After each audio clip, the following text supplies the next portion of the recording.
Hello and welcome to the Digital Insight, the technology and supply chain podcast that delivers valuable C-level perspective into the core issues surrounding business transformation and digital disruption. Each episode will bring you the most inspiring executive insights from those leading transformation strategies within the world's biggest and best-known companies. The Digital Insight. Disrupt, transform, evolve.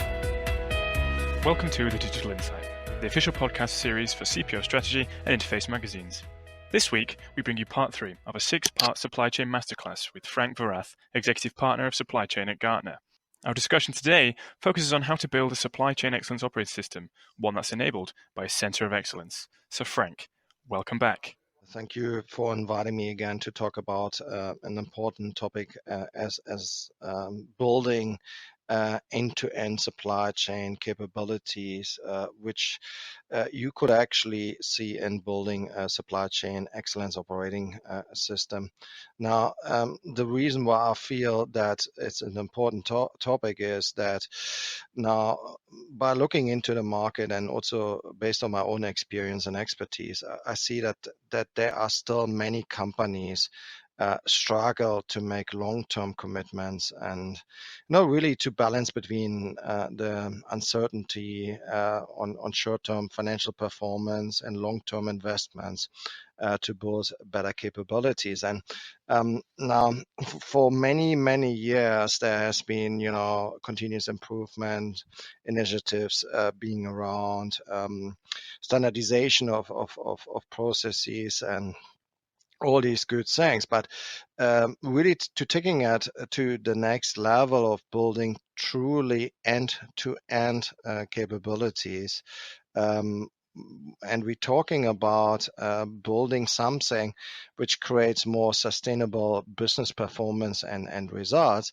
Probably a different approach is required. And that's really, when I talk about a supply chain excellence operating system, is really to build the muscle in an organization to be able to cope with future requirements from the customer side and being able to respond to customer expectations, but also being able to compete differently in the marketplace and looking into building capabilities related to people, processes, technology as an enabling element, and really performance measurement and management system across the end-to-end value chain. Of course, and one of the sort of key things that is identified within that sort of concept is the idea of two-directional thinking, where you've got people working in the business and people working on the business. Now, obviously, people are key to this entire sort of journey, as well as processes and technology. So what is meant by that sort of two-directional thinking then? Yeah, if you really think about organizations currently going through transformations and transformations and really driven by future growth ambitions of that organization, or it could be perhaps also looking in expanding into new areas and new business models, the technology, a lot of things are very changing very fast and exponentially. And if you look at that sets limitations for organizations to actually do the same things like they did in the past, also from a structural point of view. Now, when you think about that, building the muscle, or as I would say, future capabilities, because of the fact of that with your current capabilities, you probably are not being able to compete in future. You have to think about how you're gonna approach that. Now, every organization has also limitation in terms of resource and has probably certain constraints. So the concept of perform and transform is simple to understand, which means you still have to focus on your core business and create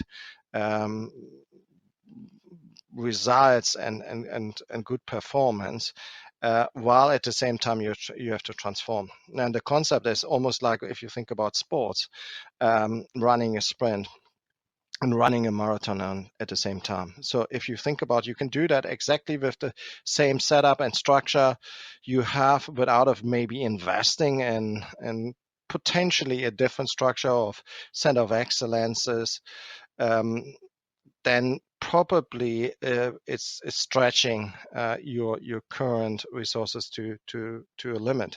So if you think about the more like the transform activity you have to do as an organization, you think more what you need to do to be successful in future, which really focusing on the future, taking the organization, building the capabilities you need in future to be able to compete differently on different levels of maturity. Now, if you think about the sprints, you still have to focus on your core business, and I would call it as keeping the lights on, focusing on day-to-day good performance.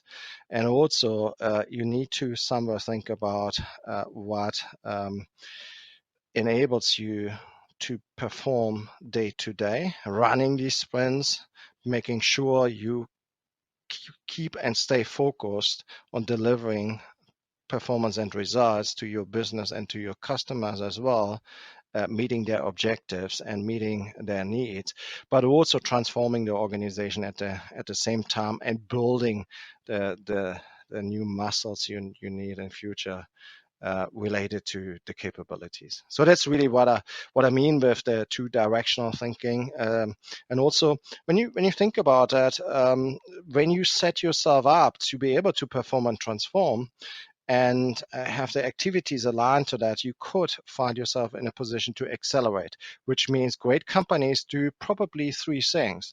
They outthink their competition, they outcompete their competition, and they outperform their competition. So that's really what we're talking here about. And one thing, it was a very interesting analogy you used there where you talked about it's running a sprint and a marathon at the same time. What sort of challenge does that present then to kind of focus on basically the sort of balancing act between the two sort of areas? Yeah, absolutely. If you think about that, if you do that with your current resources you have available in your business, which are also focusing on the day-to-day performance, you may find yourself in a position that is too much a stretch for your resources to be able to deliver on your expectations. So somewhere you need to balance that. And now the question is, can you balance that with your existing resources, with the existing structure you have? Or perhaps you have to set up a different structure, dedicated, as I would call it. You have people working in the business and people working on the business. And both are equally important to you as a business, because the one is really keeping the lights on and focusing on delivering the performance you need today, which is funding the capabilities you have to build for the future. And that's needs to be balanced. Is it easy? Probably not. But is it required? Absolutely. And sticking with this then, of course, so, I've had a number of conversations with people in the procurement and the supply chain space, and particularly in a world where technology is continuously redefining it, they always say the same, sort of a common thing that comes out of that is that you can have the best technology in the world, you can have the most advanced solutions, but it's nothing without the right people. And obviously we've talked about developing those capabilities and those skill sets. So looking at that supply chain excellence operating system and the center of excellence, how does that sort of apply to that in terms of change management and in terms of developing those existing skill sets and those existing people of today in consideration for the skill sets that will be expected for tomorrow and the day after that and the future, and as technology and the system continues to change? I would also call that and that's why when you think about the capabilities you need in future, they're all interconnected with each other. Starting with people skills and the focus on building the talent for the future you need as an organization to be able to be successful. But that is not in isolation with focusing on the processes you need. And that's not in isolation in terms of the technology which you would need to enable to compete on a different level of maturity. But also, if you think about now the concept of looking into more like end-to-end performance measurement and management system across the end-to-end value chain, even taking it further into an ecosystem. So things are not actually disconnected from each other. In fact, they are interlinked with each other and very much connected. Now, if you think also about the topic of change management and transformations, it's really starting by shifting the mindset and the behavior and actions towards generating more improved and sustainable business performance and results. So it's really having 4 elements embedded in that. Number one is really having clarity of the destination. And having a clear understanding of why are you doing this and why do you want and why do you need to transform, and really making sure that everyone in an organization really understands that, why you're doing that. And also then, what are you doing? What are you really doing to build the capabilities you need in future to be successful and also generate more sustainable business performance and results? And not just results which are going up and down over a period of time. You also have to somewhere look into how you want to do this, and that maybe continuous improvement is something you still have to do in parallel, and that's maybe you can use for your sprint activities in your business. But if you think about the marathon activities, perhaps it's a better approach of building a more like an operating system, which is also linked then to a more like a systematic process of improving your capabilities, or perhaps even build new capabilities you don't have today. Now, what also is important to understand is the time frame and when you do these kind of things and how these things are sequenced in your organization. And that depends on the maturity of your organization, the maturity of your people, but also the commitment the leadership is going to make to that transformation. And that brings me to the next important point of change management, which is really your role modeling. And your leadership plays such kind of important role here, which has to be very visible and really fulfill that role modeling and champion the transformation with clear and defined specific communication and milestones. So really taking people along with you on this journey and having an understanding of walk the talk and really being visible and aligned on a leadership level creates, as I would call, the pull in an organization. Because if you think about transformations, you have to actually have 2 things: the pull, which means your organization bottom up, and a push top down, and that needs to meet at some point of time.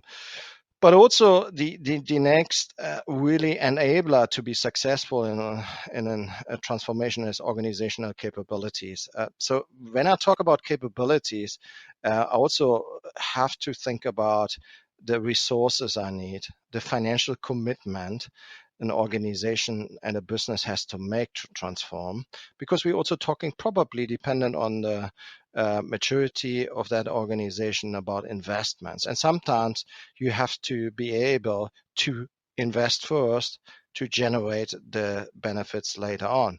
But also you have to be able to have a governance in that model, which is strictly being focused on priorities for the business as an outcome and is steering the organization through that transformation. You have to have the culture and the mindset of the people, the knowledge and the skills in place, and it has to be somewhere measured and sustained. And the fourth element of a successful transformation is really, you have to be able to reinforce somewhere. And I know has been a lot talks about it. How do you align your goals and objectives?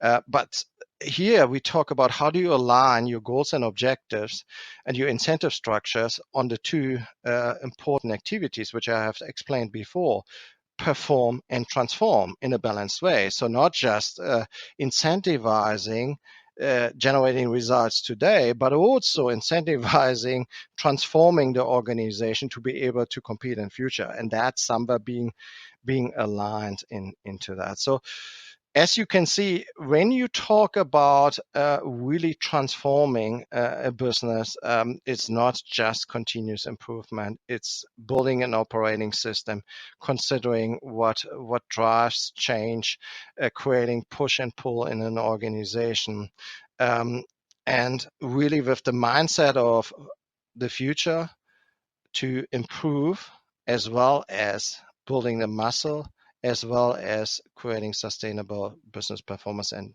results, and meeting the never-ending customer expectations in future. Absolutely. And something I want to focus on a little bit more there, of course, in the sort of topic of change management, you said a key thing there you mentioned is, of course, leadership, right down to the guys in the field, so to speak. Everybody has to sort of, you talked about the importance of role models, and so everyone's sort of aligned to the same goals. What kind of challenge does that present? Because essentially you are asking certain people to essentially change the way they're working and adopt a new approach that perhaps might be a little alien to them, or perhaps that they might not quite understand as well as perhaps someone else in the business. So what kind of challenge is there, and how is it that you sort of overcome those challenges? Well, I do believe you have to use I would say the 3 C's whenever you approach that as a leader in an organization. It has to start at the top of an organization, which means you have to be very clear, you have to be very concise, and you have to be very compelling. Somebody need to understand why you are doing this, and also sometimes being very clear about the outcome, a very specific when you want to do certain things and what is actually going to do for the organization as well as for the people, and taking them along the journey, making them a part of the journey, and also somewhere tying them in a way of that they have a skin in the game, as I would call that, and being able to participate and provide their input into the transformation. So that's really important when you start your change management and your transformation, but also being very, very clear with your messaging and your communication. Which means communication is not a once-off event when you think about transforming your organization. That's really about along all the milestones and the different touch points of that transformation. You being able to communicate, again, clear, concise, and compelling about what you're trying to accomplish, what you have accomplished already, and what is coming next. And you have to somewhere create the excitement factor for your people to believe that the future you're going to create for them is a future where they want to be part of, where they want to be proud of, so that they are excited to actually take you as an organization forward into that future. Yeah, and of course then with their you talked about what you have achieved, what you want to achieve, and obviously what can be achieved. It is very results driven, and we've talked about KPIs and results. Obviously, it can be quite easy to say, right, let's define and let's outline roadmaps and key performance indicators. But what kind of process goes into defining these KPIs that are strategic, that are relevant, and that are going to deliver success?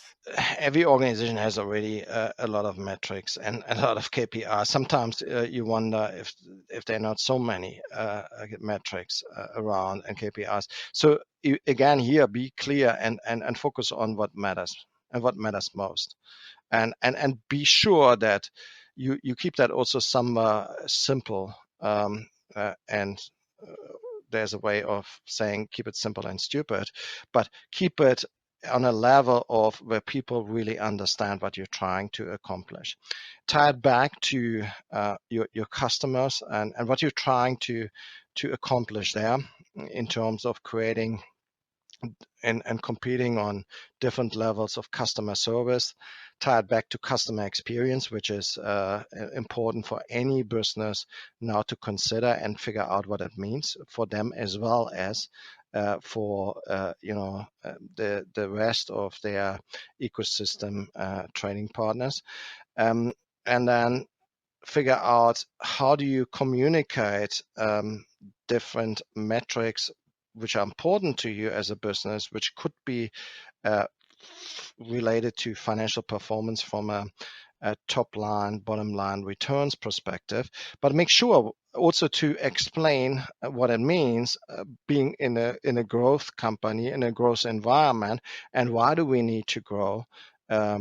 Why do we need to generate returns? And why do you actually need to focus on the bottom line? And what kind of opportunities it will create for your people by supporting that? So people really are not afraid of really having a conversation when it's related to stretch targets and really fulfilling their obligations to support it. But they also want to understand a little bit more about what does it do for them. No, absolutely. And, you've said it a few times there, how key it is to sort of, think of the customer and the sort of the role the customer plays in this transformation, and make sure that, the change has them in mind. Just sticking with that then for a second, I've spoken to a number of people about transformations of their procurement and in their industries, and how easy is it then for some people and some organizations to fall into the trap of almost forgetting that customer part and just focusing entirely on the internal changes and on what they think they need, compared to those who say, well, you need to keep that customer influencing every decision you make? For me, it all starts and ends with the customer. So whatever you do, see it from your customer perspective. What does it do for him? What kind of value you want to create for him, and what kind of value it creates for you as a business. And sometimes it's important that even when you think about building a supply chain excellence operating system, that you view that from a customer point of view. What does it do for the customer? Does it actually helps you to provide a better service to your customer, a better experience for your customer? Does it still generate the margins you need to be able to generate the cash to fund your future? That's all important, but just doing that for internal purposes or just only doing it for shareholders, it's not going to be sustainable enough. How much do you communicate and bring in the customer, bring their perspective into those decisions? So how much do you sort of communicate, engage with, reach out to them to make sure that what it is you're doing is definitely what they want and it's not what you perceive them to believe that they want? Yeah, absolutely. I believe it's key to incorporate customers into that. In fact, I would say don't be shy asking your customer how can you serve him better, how can you meet his needs, what is his future business model when we talk about a B2B business looks like, and how can you support him better, and how can you create more like a collaborative joint partnership together, and it's not like anymore like about vendor and supplier and customer relationship. It's about a partnership on a more strategic level. So as a business, if you being able to figure that out and bring your key customers or your customers in, listen to them and make them part of it, or even make them a joint development in terms of building an operating system, even better. Sometimes even you want to consider joint investments into building the capabilities you need in future, especially in areas when it comes to looking into talent and the needs of talent. Think about maybe talent from related to emerging technologies, data scientists, etc., where you really have a scarcity, and you have to build and think about how you want to build these kind of talents in your organization from a different perspective and in different ways. And you may want to do this jointly together with your customers, because he probably has the same kind of needs like you have in his own business, and the same kind of limitation and challenges to find right talents. So as instead of you just doing it on your own and being completely internally focused, you combine, as I would call, the inside out with the outside in.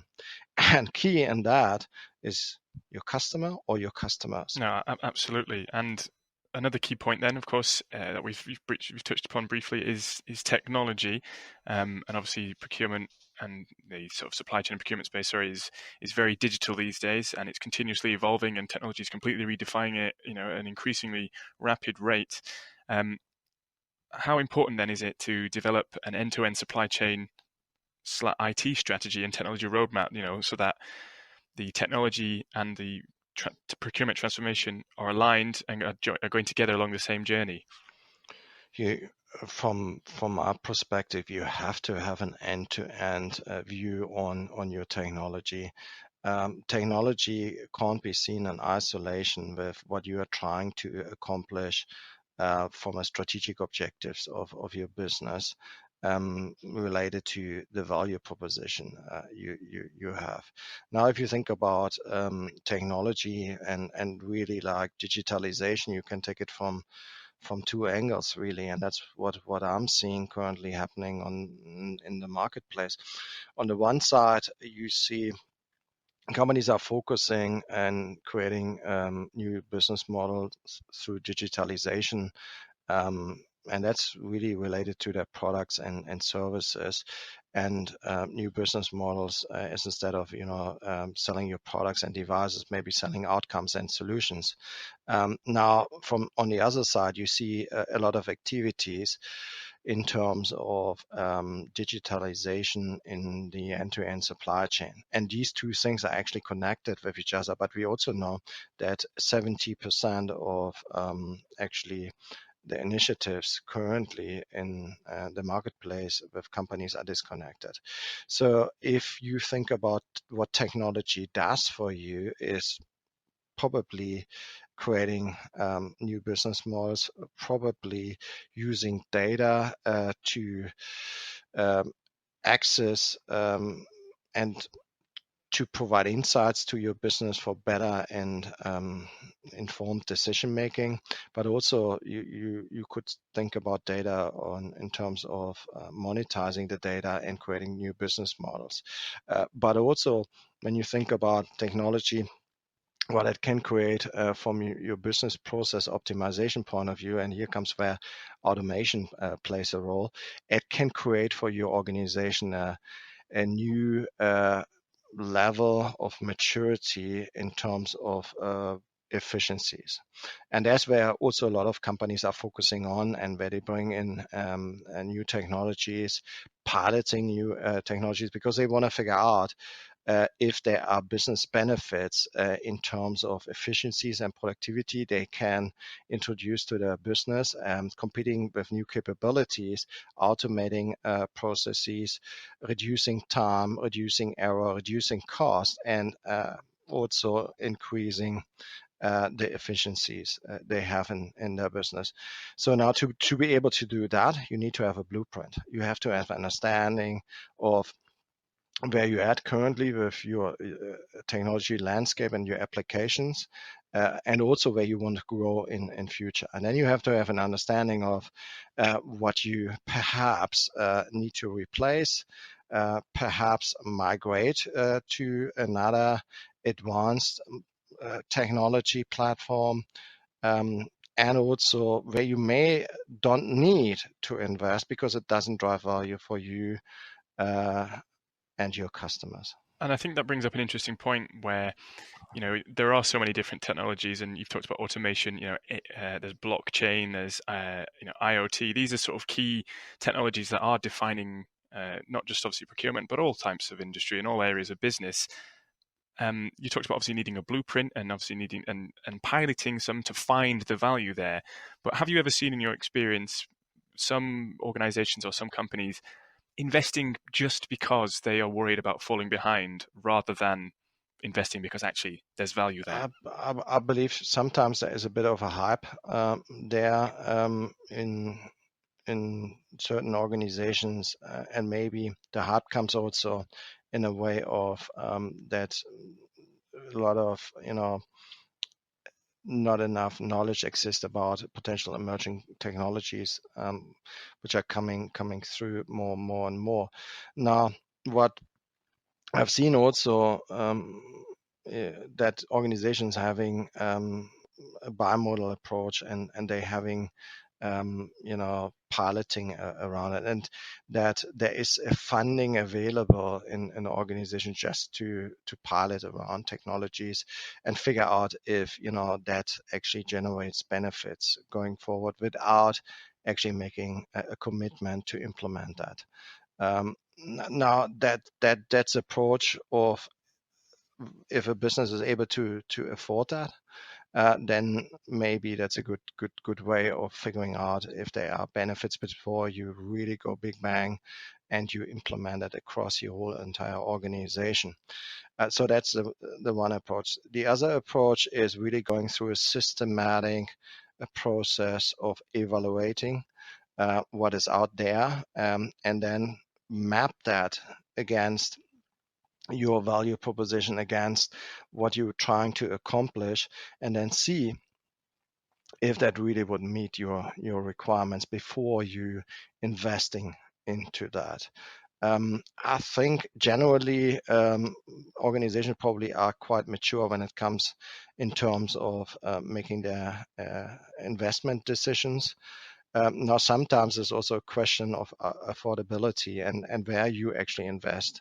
And where there's a need to invest. And if you do that more in terms of your technology, or you may want to invest into your products. It also depends on the current results of an organization, and if there's enough cash to invest in technologies. And also you need to understand the payback and the benefits and the payback time of in the investments you perhaps want to make into upgrading or replacing your technology. And what role does the increased, I don't use the word reliance, but the increased adaptation, implementation of technology play in enabling better and more robust governance? Because obviously governance is a pressing issue, and I think with more technology, it increases the pressure to be, to even have strong governance. So how does technology, better enable that element? Well, that's a great question. I think what you want to actually as a goal is that the technology makes lives easier for you as an organization to be able to make a better decision. Or decisions. Now, the governance around that needs to be more from an investment into the technology and the benefits, so that you have functional teams looking into that from an end-to-end perspective prior to investing into technologies, as instead of every function in an organization would look into their functional technology and application and investing into that. So see it more from an end-to-end point of view, so that you have a steering committee looking into all the technology investments and in an end-to-end value chain, and looking at from two angles. The one I mentioned before, what does it do for our customers? And the second is, what does it do for us as a business? But end to end, and not in isolation from each other. Then later on, when you made that decision and you invested in the technology, actually when you think about it, you want to reduce complexity. So you don't want to have a heavy governance on top of a new technology. Then perhaps that doesn't make a sense to even invest in the first place.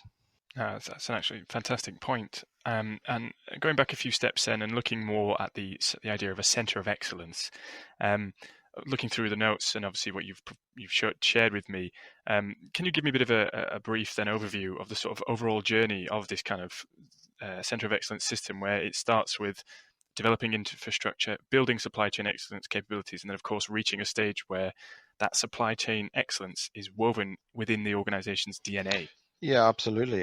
If you think about that, what I said before about transform and perform, um, and I've spoken also about the resource constraints organization are having by using the same resources which are actually doing the perform activities for transform activities.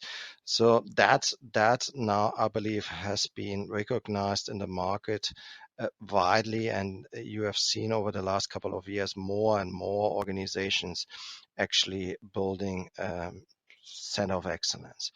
Now, when you think about center of excellence, you have to also consider that there are different center of excellence.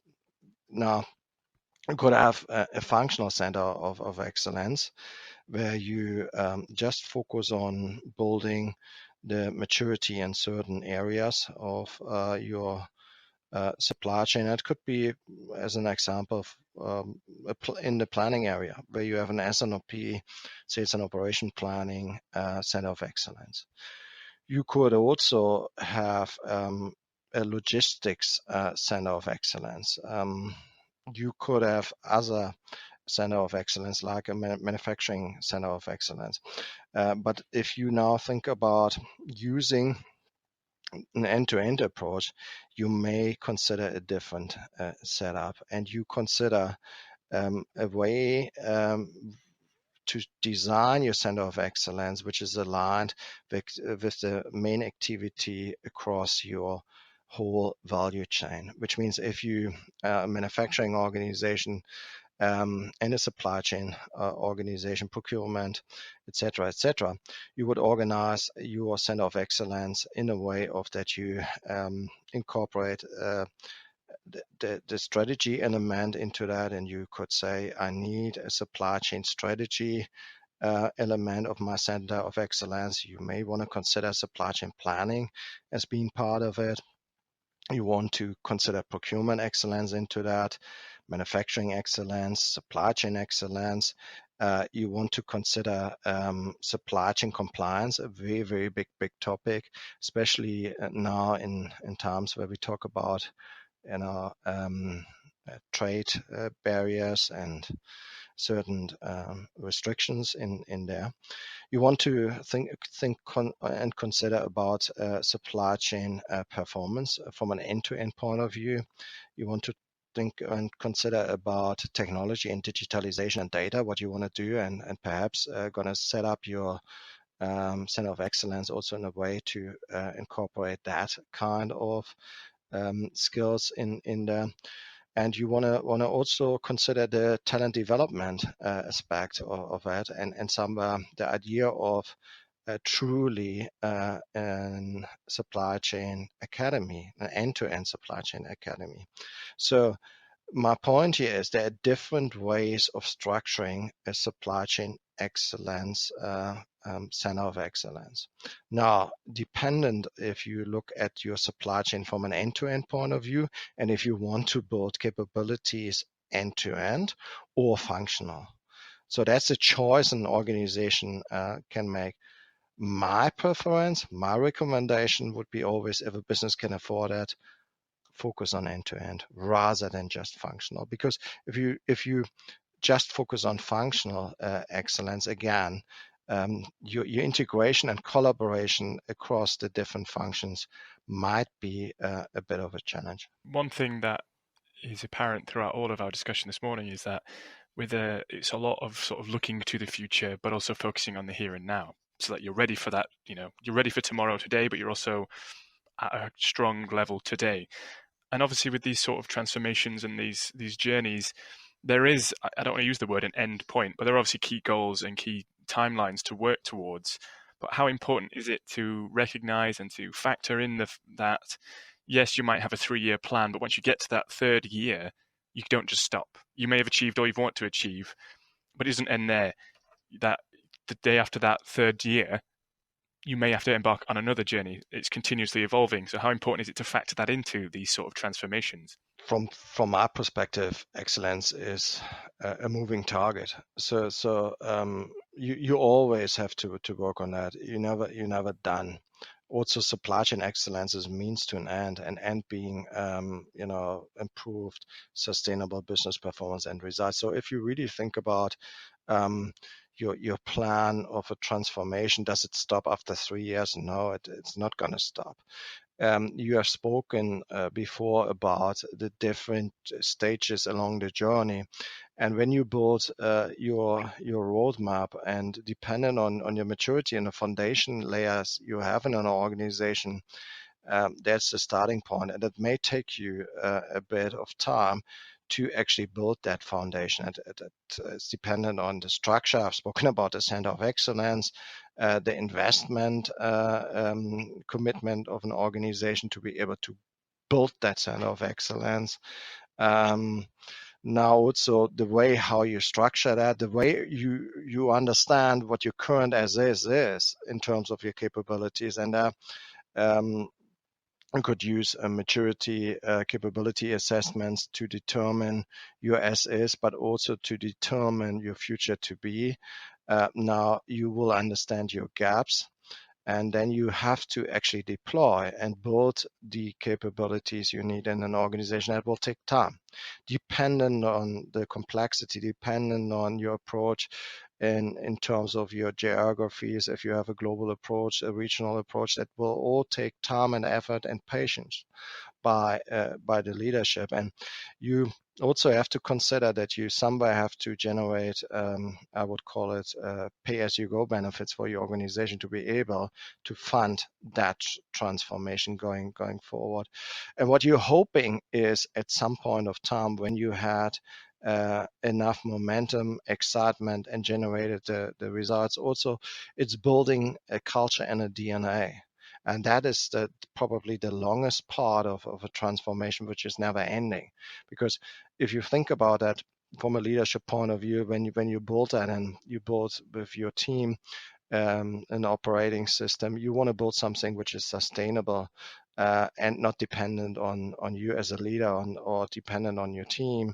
It should be there even if you moved on, left the organization, or doing something else. It still should be there, and it somewhere should be part of the culture, so that people and generation thereafter can still build from what was built and even make that better. And that's really what we're talking here, where you then at some point of time generate more sustainable performance and business results. But does that stop in terms of the focus on excellence? And is, when you compare excellence to, let's say, the best practice frontier, is the best practice frontier moving and shifting? Absolutely, which means excellence today is not excellence tomorrow. And you better be aware about it, and you also communicate that to your people so that they actually have the right attitude and the right mindsets to always being able to improve and make that better. Maybe a final recommendation and advice is always when you do that and you build your supply chain excellence operating system together with your internal expertise, consider also partnering with strategic companies, and combine the inside expertise and knowledge and experience with the outside expertise and knowledge and experience, and make that a part of your journey. You better and you can become faster in terms of building and deploying that by really using the expertise of strategic partners on that journey. And don't do it just alone. Even if you think you are having all the capabilities and experience and knowledge in the world, there will be always people outside of your organization which know a bit more, and where you could, in a combination of a partnership, accelerate on your journey towards supply chain excellence, to create sustainable business performance and results. Thank you for listening to the Digital Insight Podcast in association with theinterface.net and cpostrategy.com. The Digital Insight is brought to you by B2E Media Limited. We hope you enjoyed this episode. Please remember to subscribe, rate, and review, and don't forget to check out our podcast archive at www.b2e-media.com/podcast.